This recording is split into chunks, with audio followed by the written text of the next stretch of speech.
wa anta ya Rasulullah, wahai Rasul, kenapa engkau menangis? Faqala an-nabiy sallallahu alaihi wasallam, maka Rasul mengatakan, ya ibna Aufin innaha rahmah, wahai ibna Auf, tangisanku adalah rahmat. Maksudnya kasih sayang seorang ayah kepada anak. Faqala Nabi sallallahu alaihi wasallam, maka Nabi SAW mengatakan, innal aina la tadma wa innal qalba la yahzan wa la naqulu illa ma yarda rabbuna wa inna bi firaqika ya Ibrahim la mahzun. Sesungguhnya mata ini bisa saja mengeluarkan air mata dan hati itu bisa sedih. Tetapi kata Rasul, aku tidak pernah mengatakan kecuali apa yang diridhoi Rabbku saja. Dan sesungguhnya diriku dengan perpisahan wahai Ibrahim sungguh menyesakkan dada. Hadis ini menjelaskan kepada kita bahwa manusia setingkat Nabi SAW saja mengalami musibah yang menjadikan dirinya menangis, padahal dia seorang Nabi.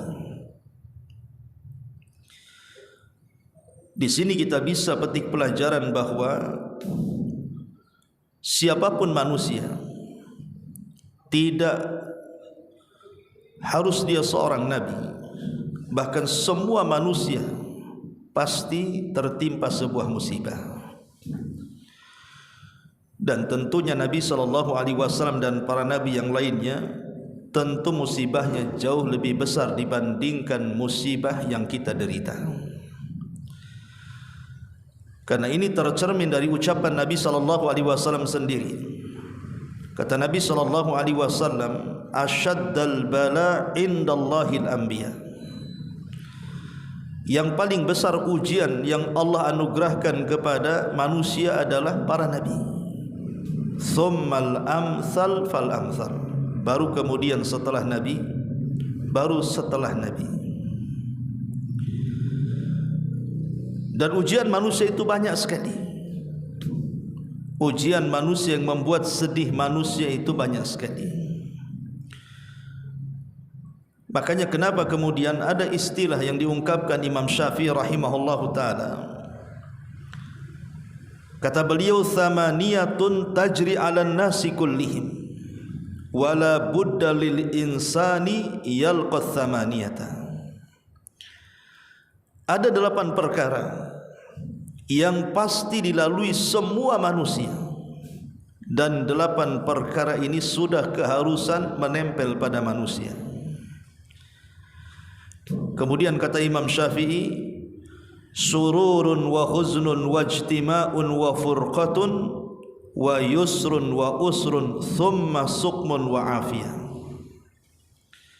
Kebahagiaan, kesedihan, berkumpul dan berpisah, mudah dan susah, sakit dan juga kesehatan. Inilah 8 perkara yang tidak mungkin lepas dari manusia. Terkadang manusia bahagia, terkadang manusia sedih. Terkadang manusia berkumpul, terkadang manusia berpisah. Terkadang manusia diberikan kemudahan, terkadang diberikan kesulitan. Terkadang diberikan penyakit, terkadang diberikan kesehatan. Itulah manusia.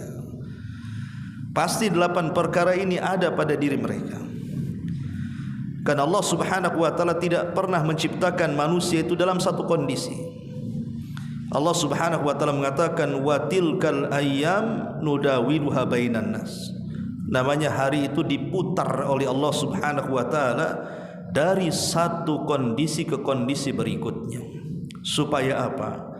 Supaya ada keadilan, penyeimbangan hidup. Manusia kalau tidak diberikan musibah, bisa saja dia melampaui batas. Makanya Umar ibn Khattab radhiyallahu anhu ketika memberikan catatan kepada ayat wa basyiris sabirin alladzina idza asabatkum musibatun qalu inna lillahi wa inna ilaihi rajiun ulaika alaihim salawatu min rabbihim wa rahmah wa ulaika humul muflihun. Beri kabar gembira kepada orang-orang yang ditimpa musibah kemudian mereka sabar, kemudian mereka mengucapkan inna lillahi wa inna ilaihi rajiun, semua datang dari Allah dan akan kembali kepada Allah. Maka bagi mereka Allah akan memujinya, Allah akan menurunkan rahmat kepadanya, dan Allah akan memberikan hidayah kepada mereka. Kata Umar bin Khattab radhiyallahu anhu, dia mengatakan, kenapa musibah itu diturunkan kepada manusia? Kata beliau, supaya ada keseimbangan hidup. Kalau orang senang terus bisa saja melampaui batas. Kalau orang susah terus bisa saja putus asa. Makanya kemudian diseimbangkan hidup ini antara nikmat dan juga ujian dari Allah Subhanahu wa taala. Ma'asyiral muslimin wal muslimat rahimani wa rahimakumullah. Dan ujian manusia itu sekali lagi banyak sekali. Ada orang yang diberikan musibah oleh Allah Subhanahu wa taala dengan kematian seperti yang dilakukan Nabi di sini. Terdapat dalam hadis ini Rasul ditinggal mati orang yang tercintanya. Bukan hanya satu Ibrahim dalam hadis ini, tapi sebelumnya Rasul sallallahu alaihi wasallam sudah ditinggal mati oleh putra-putra tercintanya, dimulai dari Qasim kemudian Abdullah. Kemudian disusul dengan anak-anak perempuannya, di mana Nabi sallallahu alaihi wasallam langsung menguburkan dengan tangannya. Kematian Zainab ada di hadapannya, kematian Ruqayyah ada di hadapannya, kematian Ummu Kulthum ada di hadapannya, dan tiga-tiganya dikuburkan langsung oleh Nabi sallallahu alaihi wasallam kecuali Fatimah, karena Fatimah meninggal setelah Rasul meninggal.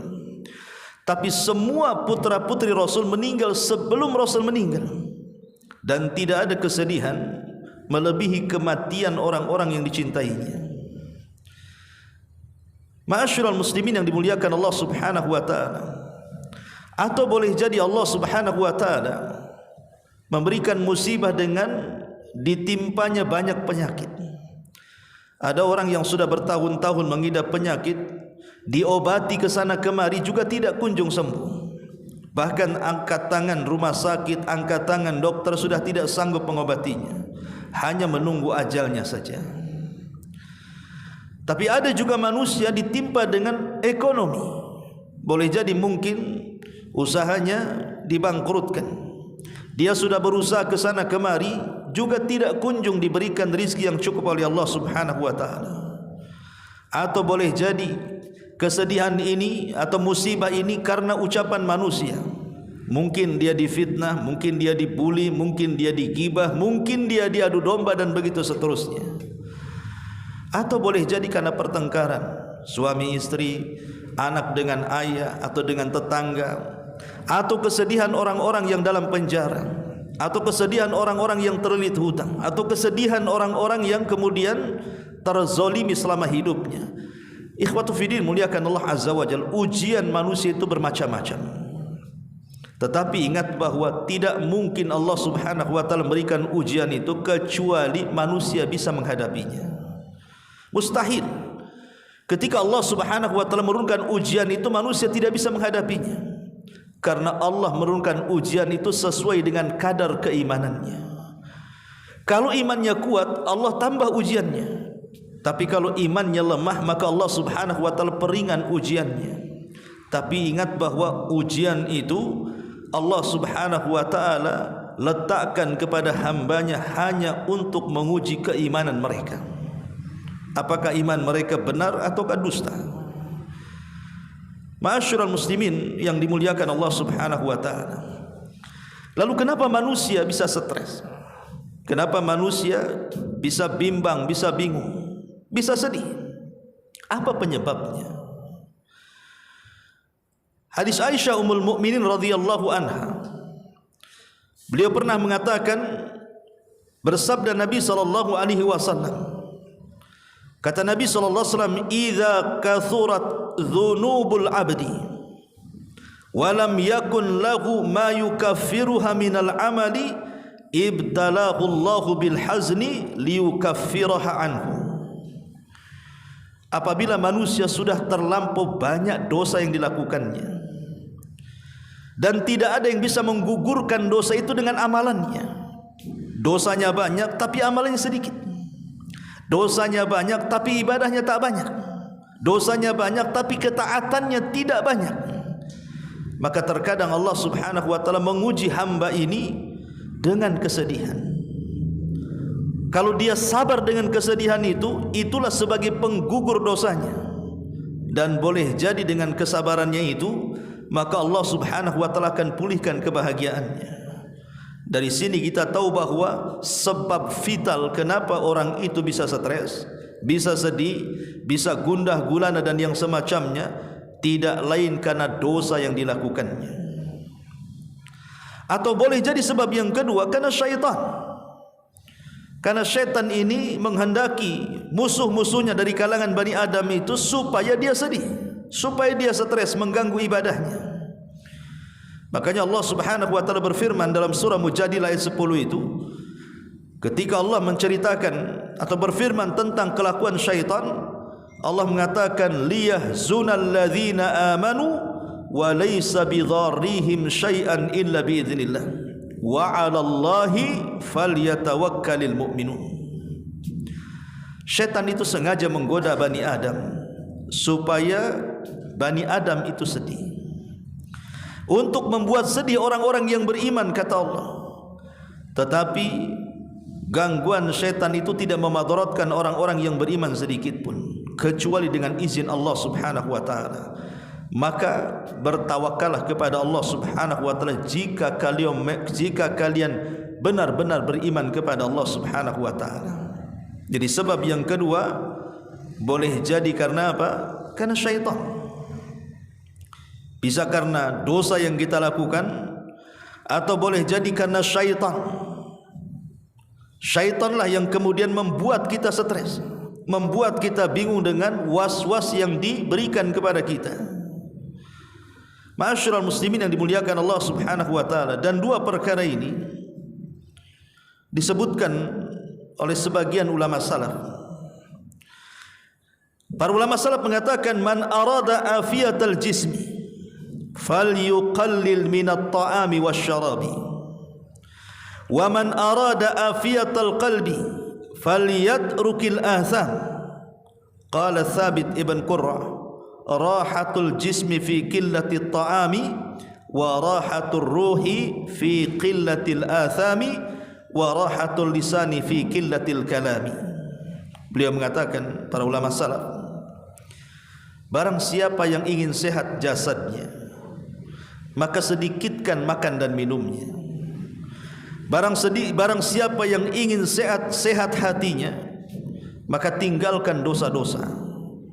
Berkata Thabit ibn Qurra, kesehatan badan itu ada di sedikit makan, kesehatan ruh itu ada di sedikit maksiat, dan kesehatan lisan itu ada di sedikit bicara.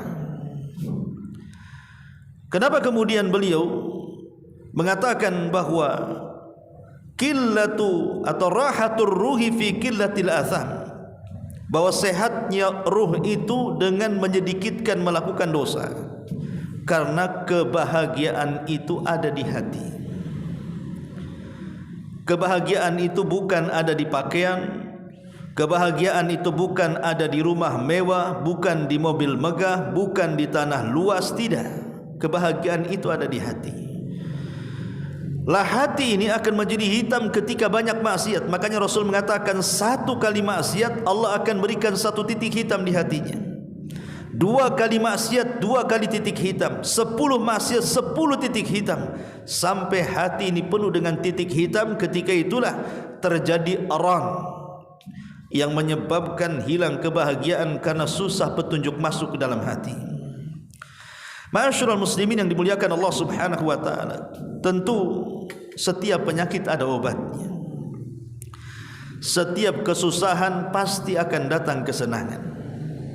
Setiap kesulitan pasti ada kemudahan. Setiap stres pasti ada obatnya. Lalu bagaimana cara mengatasinya? Mengatasi orang-orang yang dirundung dengan stres ataupun dengan kebingungan, dengan kesedihan, dengan berbagai macam masalahnya. Pertama, para ulama mengatakan idza dhaqat bika dunya fatadzakkar annallaha aqrabu ilaika mimma yutakhayyal. Apabila dunia telah menyempitkan dirimu, kata para ulama, maka ingat bahwa Allah itu dekat dengan kita. Allah itu dekat dengan kita, tidak sebagaimana kita hayalkan. Ada seorang Arab Badui datang menemui Nabi SAW dan berkata, "Ya Rasulullah, aqaribun Rabbuna fanunaji, am ba'idun fanunadi." Rasul, apakah Rabb kami ini dekat sehingga kami cukup berbisik-bisik, ataukah Rabb kami ini jauh sehingga kami harus berteriak-teriak? Jadi Arab Badui ini mengatakan, apakah Rabb kami Allah itu dekat ya Rasulullah sehingga kita perlu berbisik-bisik saja dengan dia, ataukah Rabb kami ini sangat jauh sehingga kami harus berteriak-teriak meminta kepadanya? Fa anzalallahu azza wa jalla, maka Allah Subhanahu wa taala turunkan ayat, wa idza sa'alaka ibadi anni fa inni qarib ujibu da'watad da'i idza da'an. Apabila hamba-hambaku bertanya tentang aku ya Muhammad, katakan aku dekat. Akulah yang mengabulkan setiap doa orang-orang yang berdoa kepadaku. Dari ayat ini kita tahu bahwa keberadaan Allah Subhanahu wa taala itu dekat dengan kita, dan Allah tahu maslahat kita. Karena Dia yang menciptakan kita, Dia yang memuji kita, dan Dia yang memberikan musibah kepada kita, dan Dia juga yang mengangkatnya. Maka jangan pernah berburuk sangka dengan Allah Subhanahu wa taala. Allah itu terus mengawasi kita. Yakini Allah itu dekat dengan kita. Maka dalam kondisi kita ini sedang ditimpa musibah, jangan melakukan hal-hal yang membuat Allah murka. Yakini Allah itu dekat, dan Allah terus memantau kita, apakah kita lulus ujian atau tidak. Maka berdoalah kepada Allah Subhanahu wa taala agar Allah memberikan taufik kepada kita sehingga lulus dalam ujiannya. Yang kedua, cobalah gabungkan antara tauhid dan juga istighfar. Dahulu Nabi Allah Yunus ibn Matta alaihi salam pernah terjebak dalam perut ikan entah berapa lamanya, karena Al-Quran tidak menyebutkannya. Tapi yang jelas bahwa Nabi Allah Yunus ibn Matta terperangkap dalam perut ikan itu sehingga mendapatkan 3 kegelapan yang tidak pernah dilalui siapapun manusia di dunia.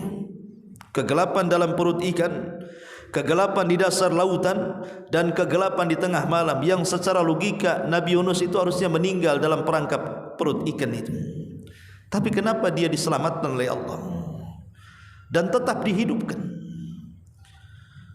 Ma'asyiral muslimin yang dimuliakan Allah Azza wa Jalla, rahasianya adalah karena Nabi Allah Yunus ibn Matta dia senantiasa berzikir kepada Allah Subhanahu wa taala, dan dalam zikirnya dia menggabungkan 2 perkara. Pertama tauhid, yang kedua pengakuan dosa alias istighfar. Apa kata Yunus alaihi salam di dalam perut ikan itu? Sebutkan dalam hadis Nabi sallallahu alaihi wasallam, da'watu dhinnuni idh da'a wa huwa fi batnil huti la ilaha illa anta subhanaka inni kuntu minadh dhalimin. Fa innahu lam yada biha rajulun muslimun fi syai'in qattun illa istajaba Allahu lahu, rawahu Tirmidzi.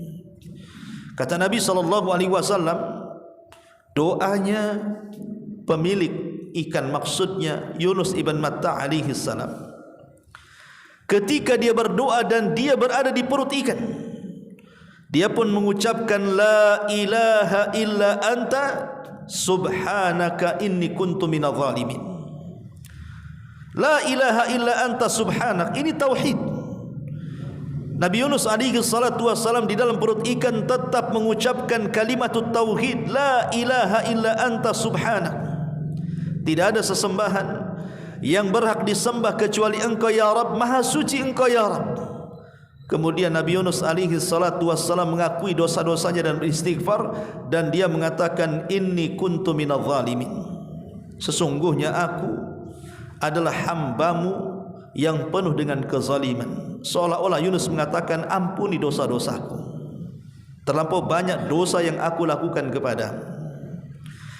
Maka Rasulullah SAW mengatakan, tidaklah seorang muslim berdoa dengan doa ini kemudian meminta sesuatu kecuali pasti Allah Subhanahu wa taala akan mengabulkan permintaannya. Ma'asyiral muslimin yang dimuliakan Allah Azza wa Jalla, sampai Allah Subhanahu wa taala mengatakan, kalaulah Yunus dalam perut ikan itu tidak termasuk hamba Allah yang banyak bertasbih, la labisa fi batnil huti ila yaumi yub'atsun, tentu Yunus akan berada di perut ikan itu sampai hari dibangkitkan kiamat. Tapi dia hamba Allah yang banyak bertasbih.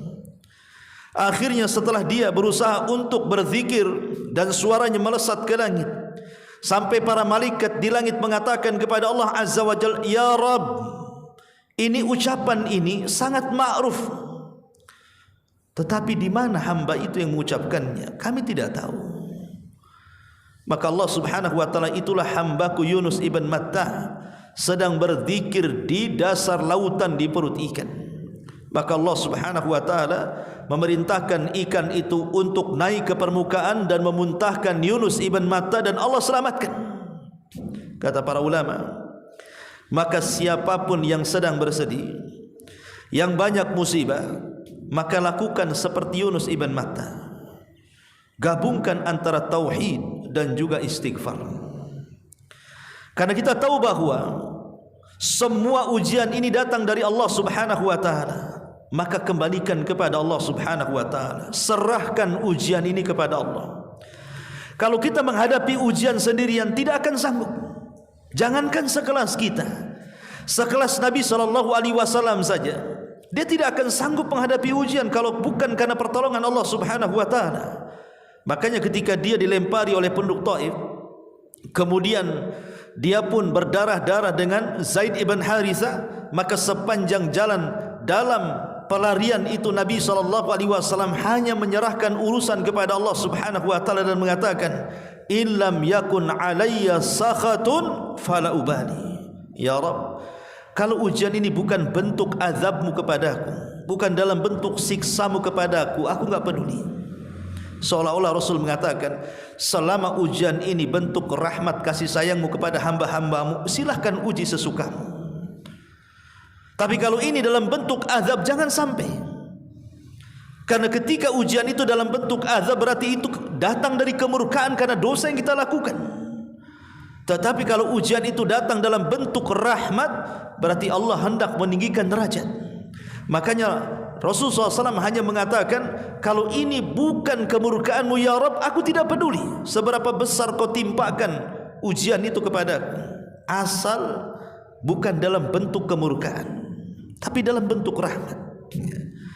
Ma'asyiral muslimin yang dimuliakan Allah Subhanahu wa taala. Kemudian yang ketiga, gabungkanlah antara salat dan doa. Gabungkan antara salat dan doa. Hudzaifah bin Yaman radhiyallahu anhu, beliau berkata, kana an-nabiy sallallahu alaihi wasallam idza ishtadda alaihi amrun qama ila salati.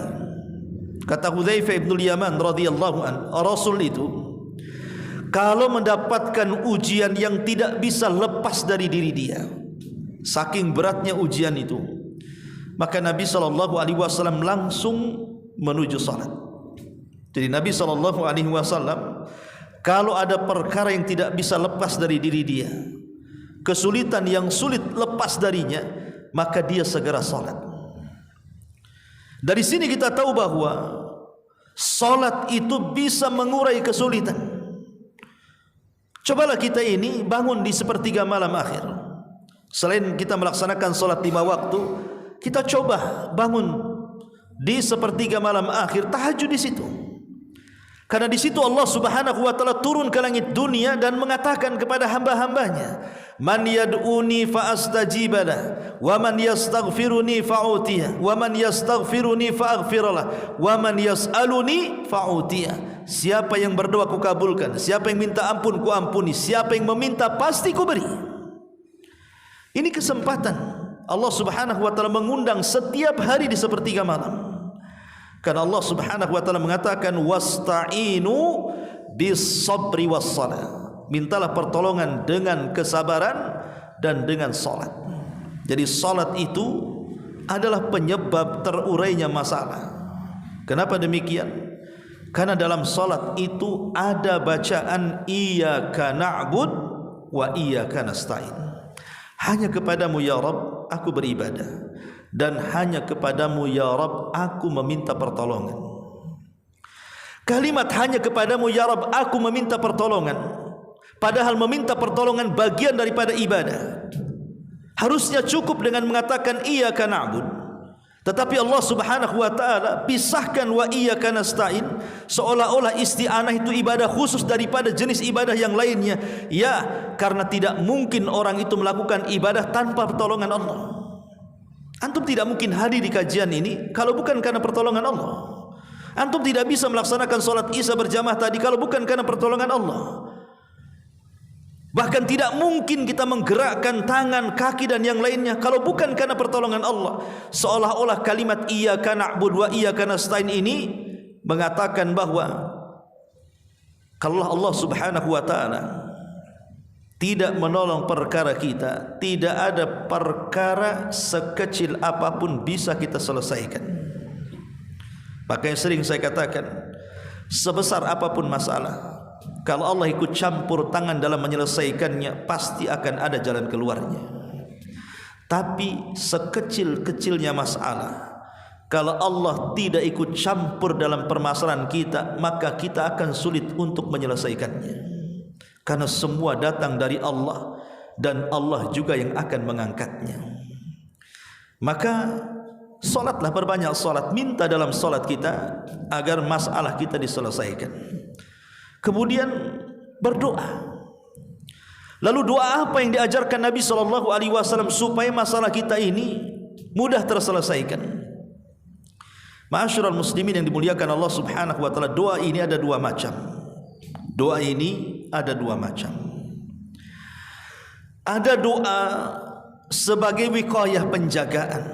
Jadi sebelum datang masalah, sebelum datang kesulitan, sebelum datang kebingungan dan kesedihan itu, perbanyak doa ini supaya tidak menimpa kita.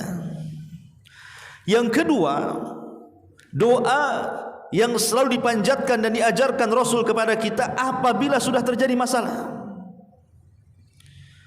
Ma'asyiral muslimin yang dimuliakan Allah Subhanahu wa taala, adapun doa sebagai pencegahan dari masalah adalah doa yang diajarkan Nabi sallallahu alaihi wasallam, Allahumma inni a'udzubika minal hammi wal hazan wal ajzi wal kasal wal bukhli wal jubni wa dhala'id daini wa ghalabatir rijal.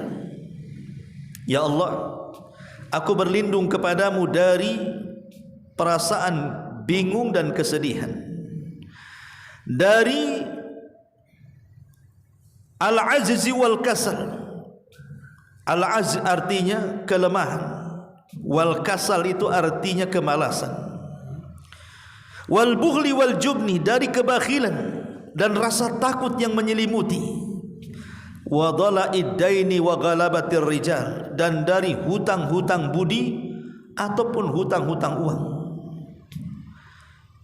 Satu hari dijelaskan oleh hadis Abi Sa'id Al-Khudri radhiyallahu anhu, Nabi SAW entah kenapa kakinya dilangkahkan di waktu salat duha menuju masjid, dan masjid Di waktu solat duha itu tidak ada orang, karena solat duha itu adalah waktu aktivitas manusia mengejar dunia.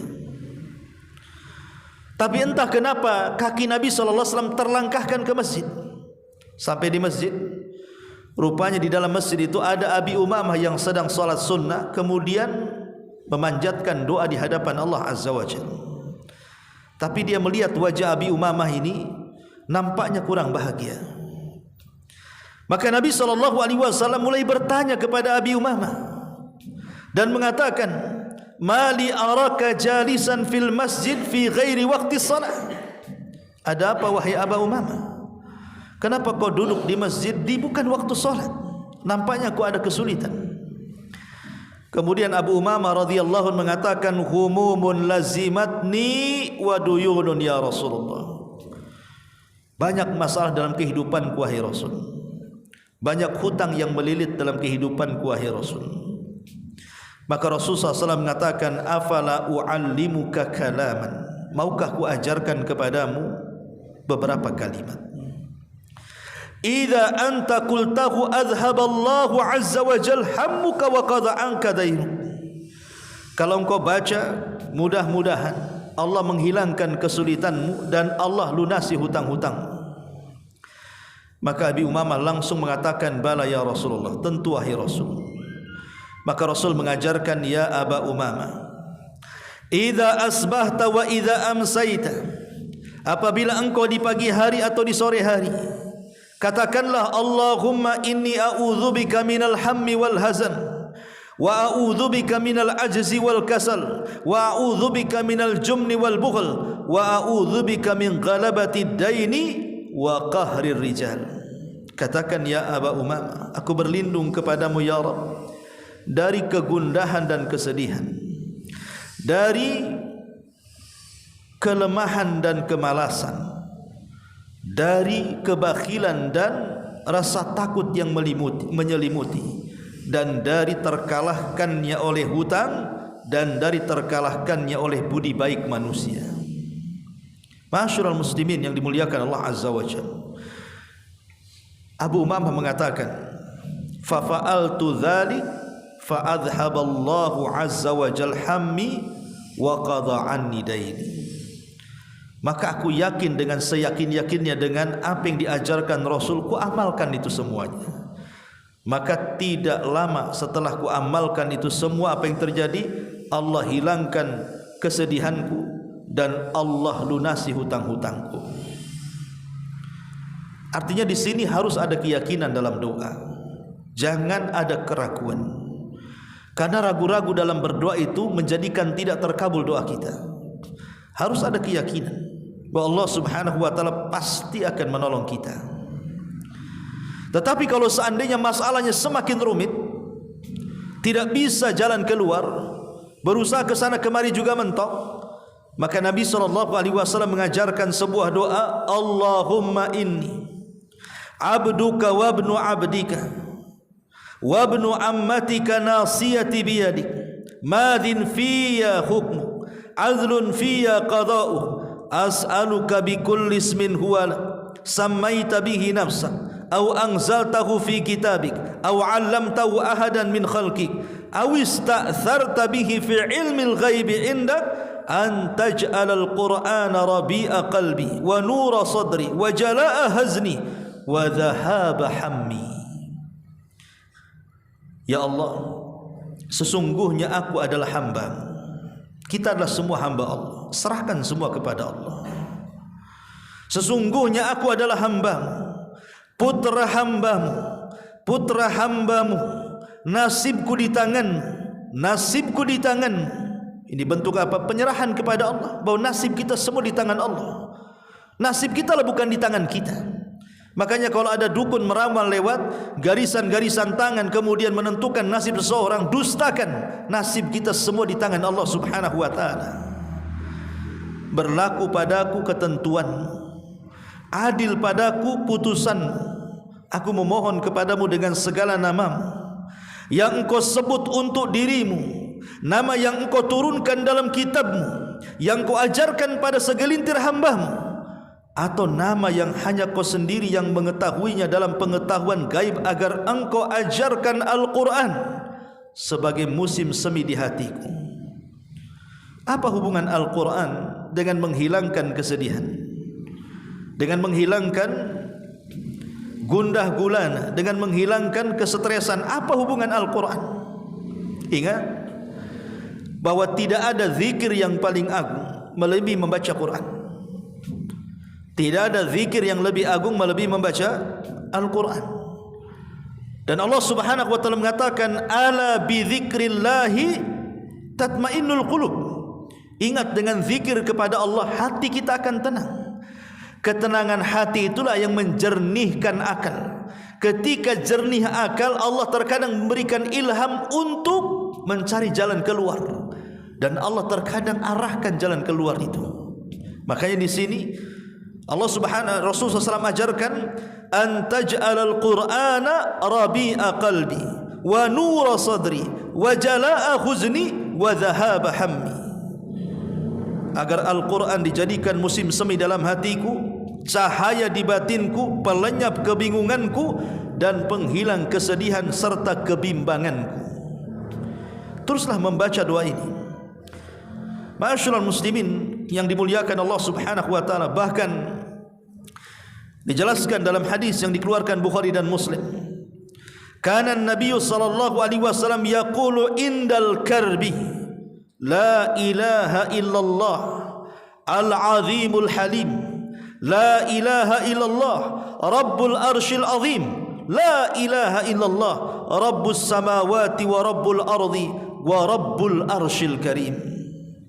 Tidak ada ilah sesembahan yang berhak disembah selain daripada Allah. Jadi Nabi SAW apabila sedang kesulitan melilit dia, maka beliau akan mengatakan, la ilaha illallah al-azimul halim.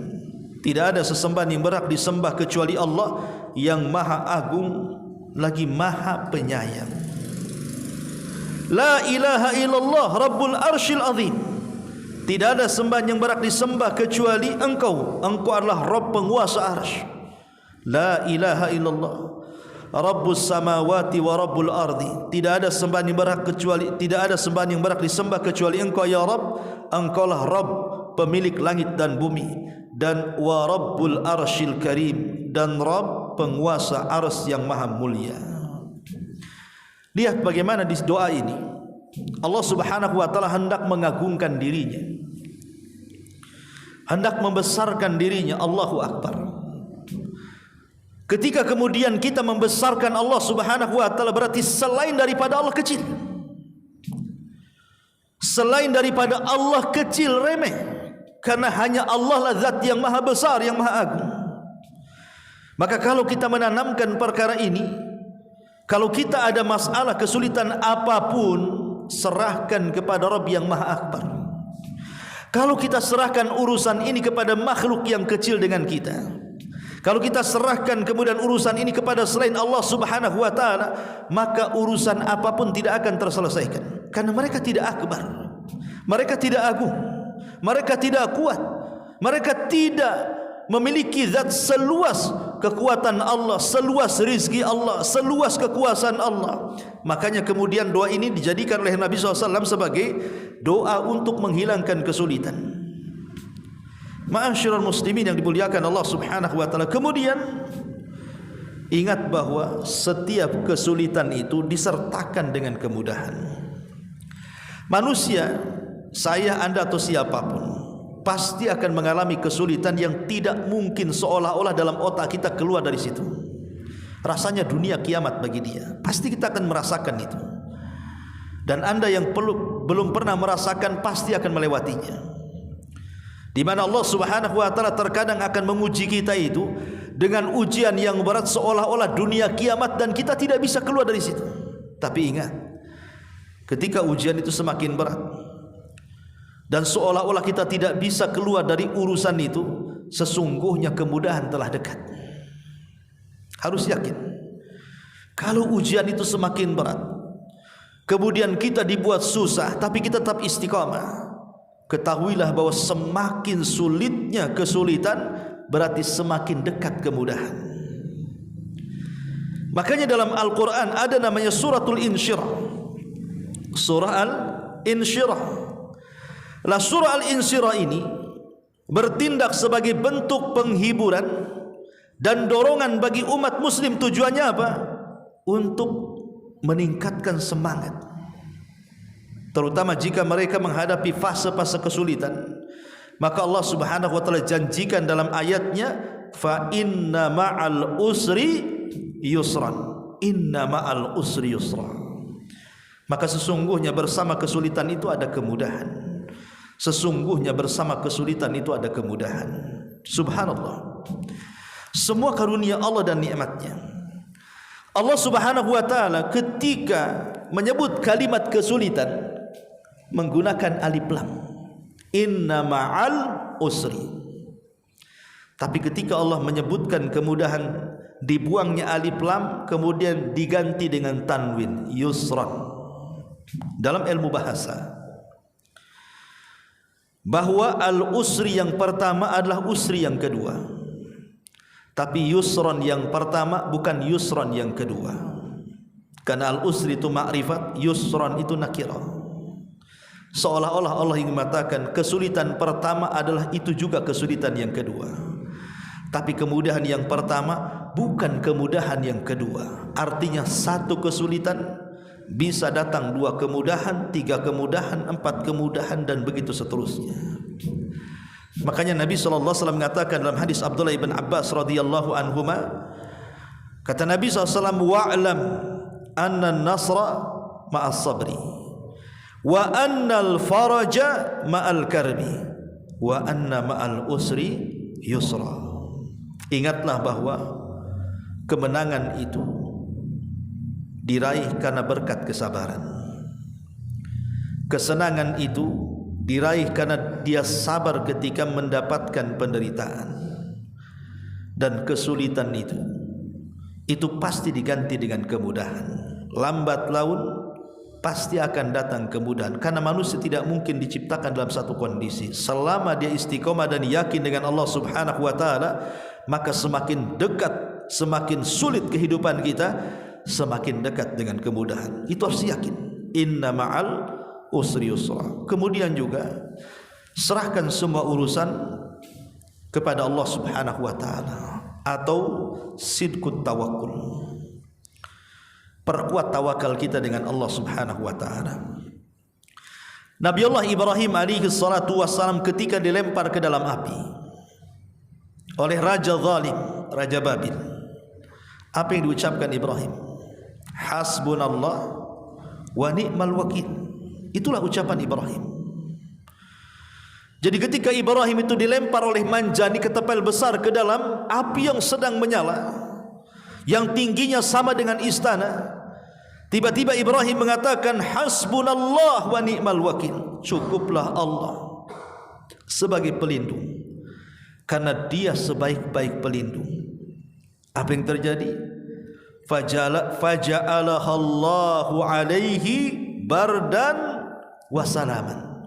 Maka Allah jadikan api itu menjadi dingin dan menyelamatkan. Dan itu juga pernah terjadi dengan Nabi SAW. Ketika kekalahan Rasul di Uhud, maka semua tentara Rasul mundur ke kota Madinah. Kemudian Abi Sufyan dan pasukannya mengancam akan mengirim pasukan besar untuk menyerang Madinah. Maka ketika itu disampaikan kepada Rasul bahwa Abi Sufyan akan membawa pasukan besar untuk membabat mereka habis. Dan Allah Subhanahu wa taala gambarkan dalam Quran, alladzina qala lahumun nas innan nasa qad jama'u lakum fahsyauhum. Orang-orang telah berkata kepada mereka, manusia sedang berkumpul, maksudnya musuh-musuh sedang berkumpul dan akan menyerang. Takutlah engkau. Apa yang terjadi? Fazadahum imanan. Maka iman Rasul semakin meningkat. Ditakut-takuti malah meningkat imannya. Kemudian Rasul mengajarkan kepada para sahabat kalimat hasbunallah wa ni'mal wakil. Maka semua sahabat mengikuti Rasul, wa qalu hasbunallah wa ni'mal wakil. Mereka pun berkata, cukuplah Allah sebagai pelindung, karena dia sebaik-baik pelindung. Apa yang terjadi? Fanqalabu bi ni'mati minallahi wa fadlin lam yamsashum su wattaba'u ridwanallah wallahu dzul fadlil azim. Maka Allah ganti semuanya dengan nikmat yang sangat besar. Dari sini kita tahu bahwa ketika kesulitan itu semakin menguat, maka kuatkan tawakal kita kepada Allah. Sandarkan hati kepada Allah dengan betul-betul dengan sandaran. Katakan kepada Allah, hasbunallah wa ni'mal wakil. Cukuplah Allah sebagai pelindungku. Kalau kita mencari pelindung dari makhluk, tidak akan bisa melindungi, karena hanya satu-satunya zat pelindung adalah Allah Subhanahu wa ta'ala. Ma'asyiral muslimin yang dimuliakan Allah Azza wa Jalla, maka orang semakin kuat tawakalnya, maka semakin dekat kemudahan yang akan diraihnya. Bahkan Ibrahim ketika diuji lebih berat daripada itu. Ketika Ibrahim melihat putranya sudah usianya belasan tahun, ya sekitar 14-15 tahun, dan itu sudah lama tidak berjumpa. Mulai dari diletakkan di masa bayi dengan Hajar di negeri Mekah, ditinggalkan sampai belasan tahun. Seorang ayah yang tidak memiliki anak lagi kecuali Ismail, tentu kerinduannya semakin memuncak karena ingin berjumpa dengan putranya. Maka dia pun melakukan perjalanan dari Palestina ke negeri Mekah. Qadarullah, di tengah malam dia tertidur, tiba-tiba dalam mimpinya Allah perintahkan dia menyembelih putranya. Mau tidak mau, ini adalah perintah Allah, harus sami'na wa ata'na. Maka baru saja pertemuan Ibrahim yang belasan tahun tidak berjumpa dengan putranya Ismail, tiba-tiba kemudian Ibrahim mengatakan kepada Ismail, ya bunayya inni ara fil manami anni adbahuka fangdur madza tara. Wa Ibrahim, ayahmu semalam bermimpi menyembelih dirimu, bagaimana pendapatmu? Tapi karena Ismail adalah putra Ibrahim, didikan Hajar, wanita yang paling tawakal kepada Allah Subhanahu wa taala, dia menjawab dengan mengatakan, ya abatif al ma tu'mar satajiduni insyaallahu minas sabirin. Wahai ayahku, kalau ini perintah Allah Subhanahu wa ta'ala, lakukan saja, karena engkau akan dapati aku termasuk hamba Allah yang sabar. Maka di ujung ayat Allah mengatakan, falamma aslama wa tallahu lil jabin. Ketika keduanya sudah memasrahkan diri kepada Allah, artinya tawakal, sudah dipasrahkan, itu urusan Allah Subhanahu wa ta'ala. Wa nadainahu ayya Ibrahim qad saddaqta ru'ya. Tiba-tiba datang panggilan dari langit dan mengatakan, wahai Ibrahim, engkau sudah membenarkan mimpimu.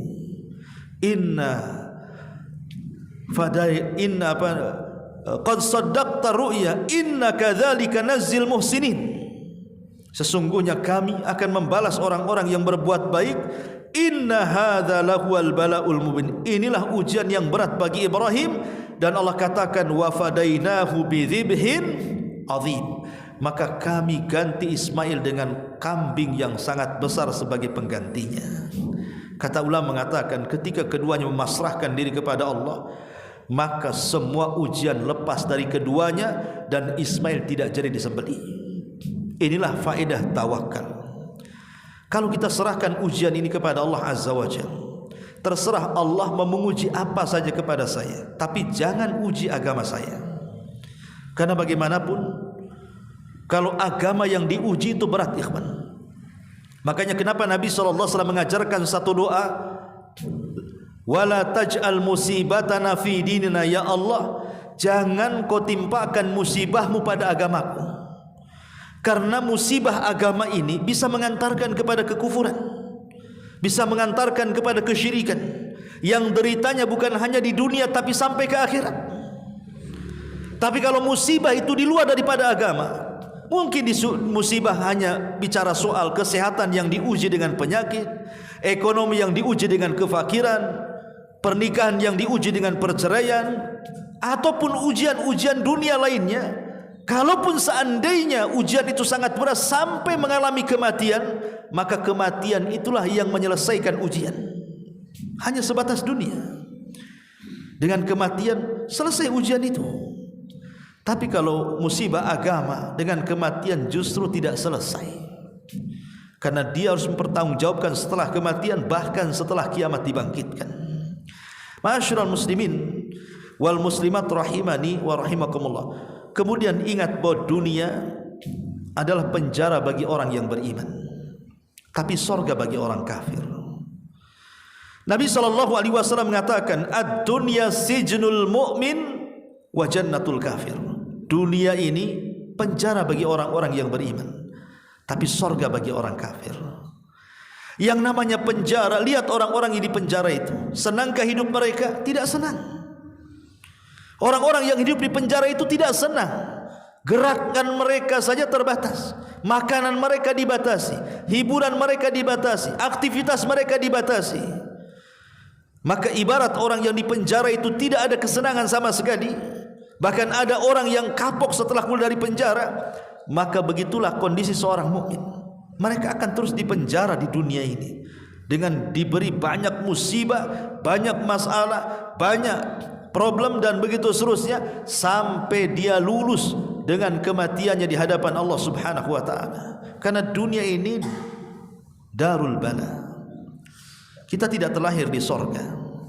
Kalau kita terlahir di sorga, tidak mungkin kita diuji, pasti akan diberikan nikmat terus. Tapi karena kita lahir di dunia, jangankan kita, semua para nabi juga diuji oleh Allah Subhanahu wa taala. Maka yakini bahwa dunia adalah penjara bagi orang yang beriman, jadi tidak perlu sedih. Karena hakikat sorga adalah sorga setelah kematian kita. Tapi ada sorga di dunia yang kalau kita tidak memasukinya, maka kita tidak akan masuk sorga di akhirat. Kata Syekhul Islam Ibn Taimiyah rahimahullah ta'ala, dan juga ucapan muridnya Imam Abdul Qayyim, dia mengatakan, man lam yadkhulil jannata fid dunya lam yadkhulil jannata fil akhirah. Kalau dia tidak masuk sorga di dunia, maka dia tidak akan masuk sorga di akhirat. Ketika ditanya, apa yang dimaksud sorga dunia yang orang memasukinya akan memasuki sorga akhirat, maka beliau berdua mengatakan, itmi'nanul qalbi, ketenangan hati. Ketenangan hati itulah sorga dunia. Bagaimana caranya menenangkan hati itu? Kata para ulama, sebagaimana yang dikatakan oleh Syekh Muhammad bin Abdul Wahhab di dalam Muqaddimah Qawaidul Arba, bahwa ketenangan hati itu bisa didapat dengan asyukru fi halin ni'ami, was-sabru fi halil bala'i, wal istighfaru fi halil dhunubi. Bersyukur ketika diberikan nikmat, bersabar ketika diberikan ujian, dan segeralah istighfar ketika dia berbuat dosa. Kalau tiga perkara ini kita lakukan, maka kita akan mendapatkan ketenangan hati. Bersyukur apabila diberikan nikmat, bersabar apabila diberikan ujian, dan segera istighfar apabila melakukan dosa. Rasul mengatakan, ajaban li amril mu'min. Sungguh mengherankan perkaranya orang Islam itu. Sungguh mengherankan perkaranya orang yang beriman itu. In asabathu dharra sabara fakanat khairan lahu, wa in asabathu syarra syakara fakanat khairan lahu. Seorang mukmin ini aneh, kalau ditimpa musibah dia bisa sabar, dan itu kebaikan bagi dia. Kalau ditimpa nikmat dia bersyukur, dan itu kebaikan bagi dia. Dan itu tidak ada kecuali bagi seorang mukmin. Artinya seorang mukmin ini, musibah apapun tidak menjadikan dia putus asa, nikmat apapun tidak menjadikan dia kufur nikmat.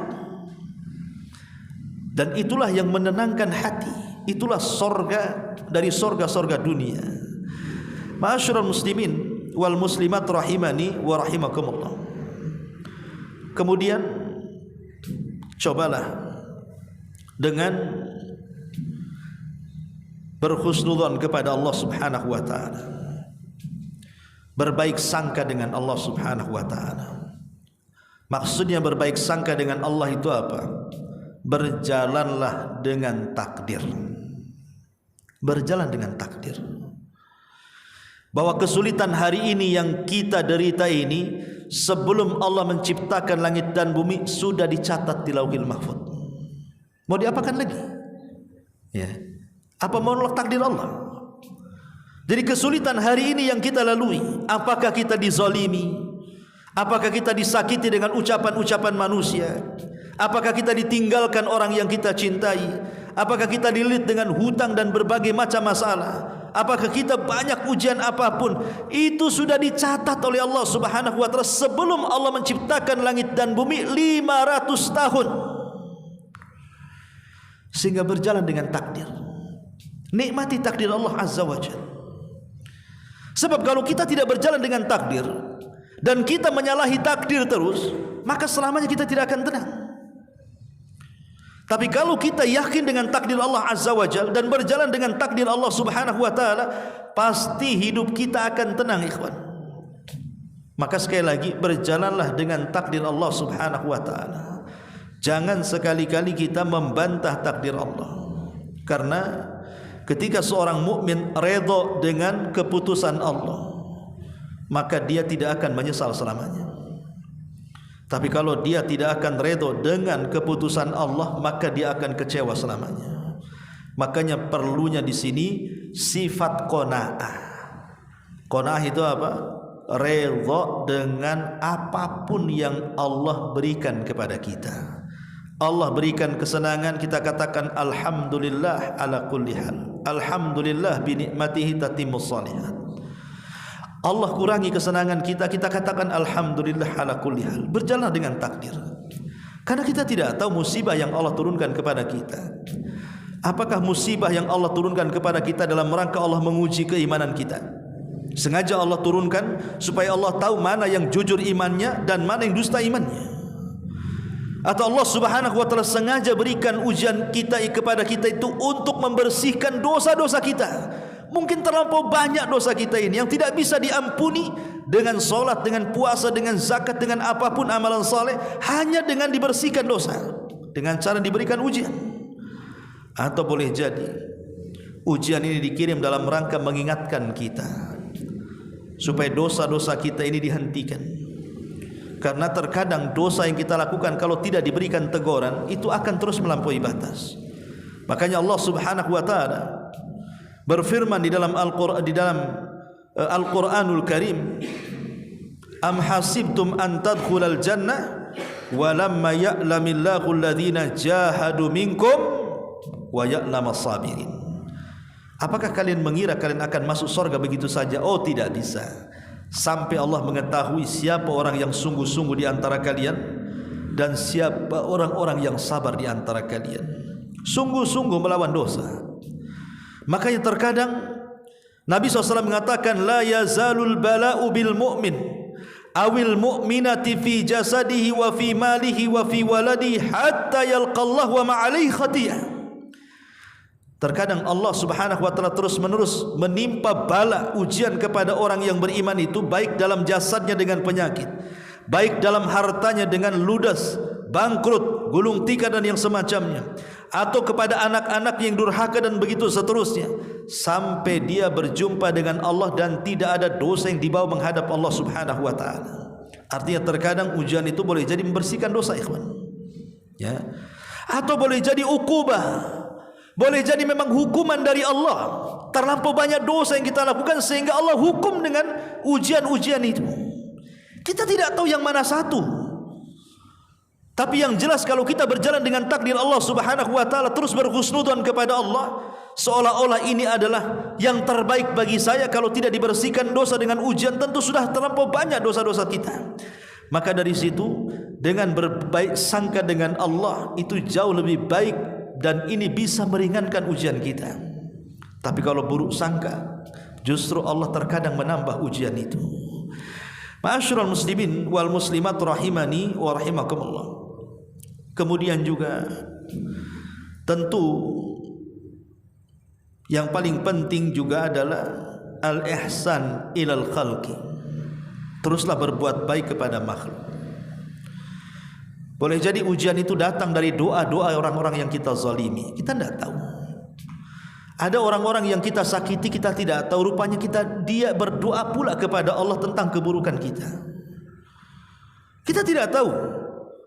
Mungkin perbuatan-perbuatan kita yang dulu-dulu menyakiti orang dengan lisan kita, dengan perbuatan kita akhirnya tersakiti, dia pula mengangkat tangannya ke langit dan meminta kepada Allah untuk diturunkan bala kepada kita. Kita tidak tahu. Sampai-sampai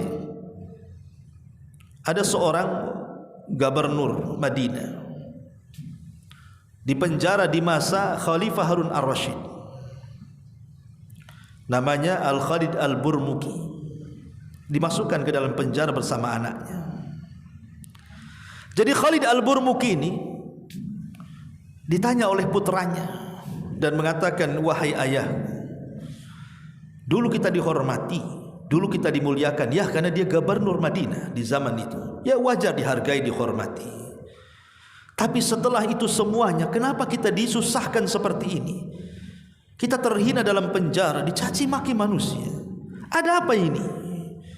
Maka ayahnya mengatakan, ya bunai, dakwatul madlum. Wahai anakku, jangan-jangan ini doa orang-orang yang pernah saya zalimi sewaktu saya berkuasa. Saya tidak tahu mana satu rakyat yang saya zalimi, sehingga dia berdoa kepada Allah, dan inilah hasilnya kita dalam penjara, katanya. Makanya berbuat baik kepada manusia itu penting. Ya, kalau kita memang tahu siapa yang kita sakiti, minta maafnya, supaya dia memaafkan kita sehingga tercabut doa-doa buruk mereka kepada kita. Makanya pentingnya juga kita berbuat baik kepada makhluk. Dan yang terakhir tentunya perbanyak zikir, perbanyak istighfar, serahkan kepada zat yang paling kuat, Allah Subhanahu wa taala, karena dia satu-satunya yang bisa menyelesaikan urusan kita. La haula wala quwata illa billah. Tidak ada daya dan kekuatan kecuali hanya milik Allah Subhanahu wa taala. Mudah-mudahan ceramah yang singkat ini bermanfaat. Subhanaka wa bihamdika asyhadu an la ilaha illa anta astaghfiruka wa